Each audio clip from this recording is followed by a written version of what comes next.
Welcome to Cannes, where we just had our first day of the festival yesterday. A number of themes already coming out. First was the amount of people talking about changing the world or improving the world.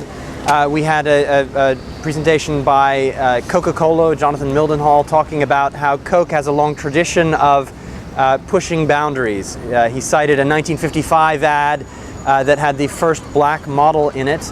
And then a series of other ads, including one that sort of went against segregation at the time when segregation was still common in the United States, through to the Hilltop ad, share the Coke with the World ad, and speaking about how brands can change for good. The Bill and Melinda Gates Foundation then presented their Chimera Award, which was all about how they want to use the creativity of Cannes to push forward many of the initiatives that they have, and it was won in fact by Ogilvy Earth with one of their projects. And finally, another theme that's come out a lot is the shopping is turning into more showrooming, where people are going to look and see what's in a shop and then actually buy it online. This is a study that was presented here about digital divas, women shopping online, what their habits are. And finally, we also won a bronze among the other awards that were won last night for Shop Elsewhere, which is an app that allows people to go around and shop at various designers, connecting all the designers together. So a very eventful day. Quick house ad. We had 35 wins of Cannes Lion this year for Ogilvy, the Ogilvy Network, versus 19 last year. So we're already ahead on the first day, which is great news. And then for some more insights about what happened yesterday, John Bell, who is the global managing director of social at Ogilvy. What was interesting about social that you saw yesterday? Well, I think there were three things that stuck out to me, and they kind of manifested themselves during the day, but also at the awards show. So one is that kind of big ideas anchored in disruptive video still win. I mean, they're big. They're the thing that people talk about here. So Ogilvy Brazil won an award last night for their work with Dove Sketches, which is a big idea, really. I mean, it's obviously an enduring kind of next step in the campaign for real beauty, but the idea behind it was really spectacular and brought to life by disruptive video. So I think people here at Cannes from agencies all over the world can really identify with that. So film rules. Film still rules. It grabs people's hearts. Obviously, it's an emotional medium. It also kind of plays up their heritage and expertise in being film storytellers. Right, and just to riff on that a little bit, there were quite a few other awards beyond that one, which had great emotional film throughout the evening. That's right.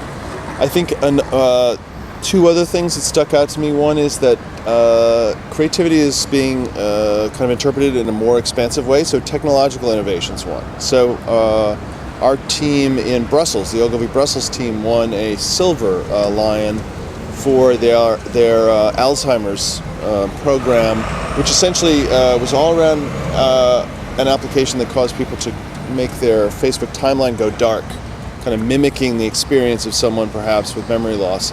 And there's like last year's Dove ad makeover, this was a technological innovation that was deemed creative enough to win.